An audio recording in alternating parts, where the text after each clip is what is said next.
We ran polls on YouTube, Facebook, and Instagram asking you for the worst Japanese engines of all time, and you guys did not disappoint. These are the worst JDM engines according to you, and I gotta say, this one's gonna leave some folks triggered.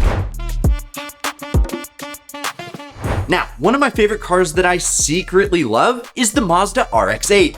It sounds great, it looks great, and that unique rotary engine, the 13B MSP, serves up high-revving excitement and ultra-smooth power delivery, even if it is, well, a little bit down on torque. Its freestyle doors provide easy access to a surprisingly spacious 4-seat cabin, blending sports car aesthetics with genuine practicality. Plus the fact that its rear-wheel drive means it loves to go zoom zoom.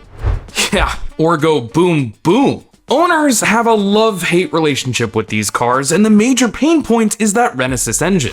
It has all sorts of issues. Carbon deposits can lead to early wear of apex seals, which causes low compression. Not great. Intense underhood heat is known to warp various engine components, and for those pushing their RX-8s to the limit out on track, which you definitely should be because that chassis is wonderful, particularly when turbocharged or supercharged, side seal springs can overheat and dislodge, causing significant internal damage. Plus, sharp maneuvers, especially on low fuel, can induce fuel starvation, risking detonation and seal damage, which in fairness is a problem that plagues plenty of cars out on track. Just keep it topped up. You gotta love the rotary, but you can hate the relationship.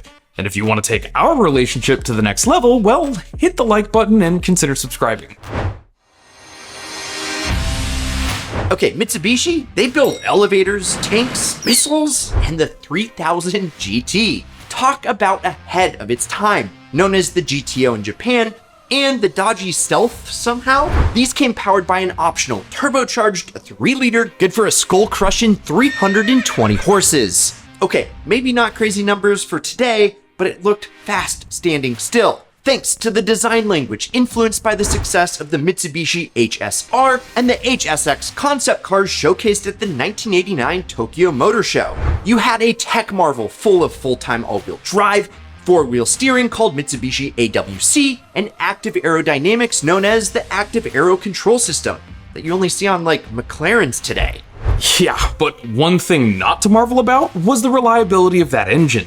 Known as the Mitsubishi 6G72, it was plagued with unreliable timing belt tensioners, which can lead to catastrophic engine damage, leaky valve cover gaskets, overheating, and head gasket failures, often resulting from cooling system malfunctions, which lead to severe engine damage such as warped cylinder heads, or even cracks in the engine block. Additionally, we've got unreliable fuel injectors leading to poor fuel atomization and inefficient combustion, oil sludge buildup causing restricted oil flow and inadequate lubrication, weak engine mounts resulting in excessive vibration, and various electrical issues that can be challenging to diagnose and repair. It was a technological marvel at the time, but tech usually doesn't age too well.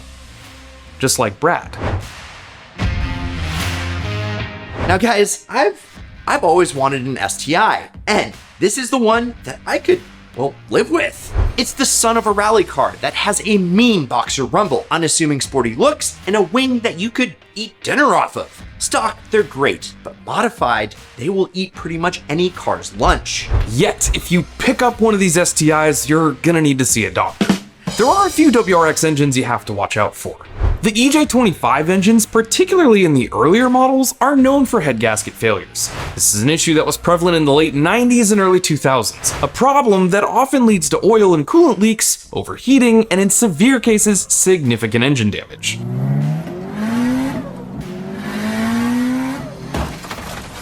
The EJ255 and 257 are turbocharged variants, and have faced issues related to piston ringland failures. This problem is often attributed to the high stress placed on the engine during spirited driving, inadequate cooling, or tuning that increases engine performance beyond what the stock components can reliably handle. It blew up. While the EJ20 is generally reliable, some versions, especially the turbocharged ones, have also suffered from head gasket issues. Though not as prominent as the EJ25, turbocharged EJ20 engines can also experience problems related to turbo failure, especially if the vehicle wasn't quite maintained properly or is subjected to frequent high-performance use. Sports cars that don't hold up to sporty driving. The Supra put Toyota on the map as the tuner car hero, and the A70 Supra Turbo A Homologation Special is the pinnacle of understated coolness. This was the ultimate rear-wheel drive Grand Tourer, with special saw blade wheels and a subtle intercooler vent that just masked that potent snail hiding under the hood. Although the 4th gen is the silver screen blockbuster and a two-step hero of our generation, sometimes you just gotta respect your elders. True, but what powered the Mark III Supra was Toyota's 7M GTE engine. Now, no one likes head gasket failure, but this power plant was plagued by them. Specifically near the 6th cylinder. The resolution? An updated metal gasket, which is not a cheap fix. In addition, the engine's oil pump is a low performer, which greatly reduced the oil circulation, which is not ideal.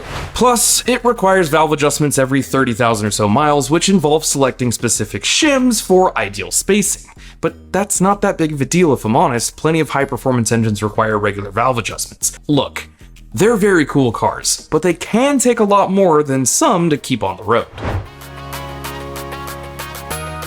The Lotus Elise is one of my favorite cars that I've ever driven. It's one of the most engaging experiences this side of a roller coaster. So why is it on a JDM worst engines list? Well, because it's powered by a Toyota power plant, a little mighty 1.8 liter that also came in the MR2. As well as the Pontiac Vibe, Toyota Allion, Celica, Corolla, Matrix, and much, much more. This engine gets around more than the town bicycle. Okay, Brad is talking about the Toyota 1ZZ FE, which is known for issues such as excessive oil consumption. Particularly in models produced before 2002, this is often due to faulty or weak oil control rings. Another common problem is a knocking noise caused by a worn timing chain or a defective tensioner. Additionally, the 1ZZ FE is sensitive to overheating, which can lead to structural damage to the cylinder block. Yeah, excessive heat plus engine, still good. Toyota did fix most of these issues on later build dates, but the damage was already done and Toyota tossed this engine in favor of the 2ZR FE in 2007. You know what I love? Sleepers. And yes, you can sleep in this Sienna, but this one had a secret hiding under the hood. Stock, it had a 3-liter V6 power plant, shared with the Camry and Solara. But Toyota Racing Department got their sticky little fingers on it and decided to do something radical, and developed an in-house supercharger to slap on any of those 3 models, which I found one for sale, brand new. This was specifically designed for the Sienna, but it'll also fit your Camry or Solara and crush dreams. And look at that, for a low price of just $3,700 bucks. I mean, could you imagine the look on someone's face when you do a one-wheel peel in this supercharged Econo box, all while maintaining the factory warranty and maybe your kids are sleeping in the back? Okay, while superchargers are arguably more reliable than turbochargers, it was a bad idea for Toyota to develop one to put on the 1MZ FE in those sleepers. It was not reliable. They love to overheat, cracking heads, but the worst offender was the massive sludge buildup. It's the equivalent of a mud fight taking place in your oil pan, and this is a fight the engine won't win. Yeah, adding extra boost to a poorly executed design is a recipe for manifold failure. You know I love me some boxer engines, and this little engine that could is in this Toyo Brew, you know, the FRS and BRZ, and it's just one of the best sports cars ever made. They absolutely nailed the design. It's almost as playful as the Lotus Elise and a little puppy, and it comes with a third pedal to maximize the fun. This should go down as a JDM legend. Should is the key word here. Now, when they finally debuted this Miata alternative, it sold like hotcakes, but almost immediately there were problems. There was a recall issued for fuel injector seals to fix misfires, which wasn't that big of a deal. But in 2018, Subaru and Toyota issued another recall for something a little more in-depth. See, the early models had an issue with valve springs fracturing, leading to misfires or worse. Yeah, dead engines. While it's awesome that the companies took the initiative to fix the problem, the fix resulted in even more failures. You see, during the recall repair process, which required precise amounts of sealant application during engine reassembly, well, it proved challenging for some technicians. Some of them didn't get the springs reseated correctly, and some squirted on the sealant like Hershey's chocolate on ice cream. Sealant that ended up in the oil and hardening, blocking the oil pump pickup. Hence, a number of these engines started dying just after the recall fix. It's a shame these early models had their issues, but if they were gonna fail, they would have by now.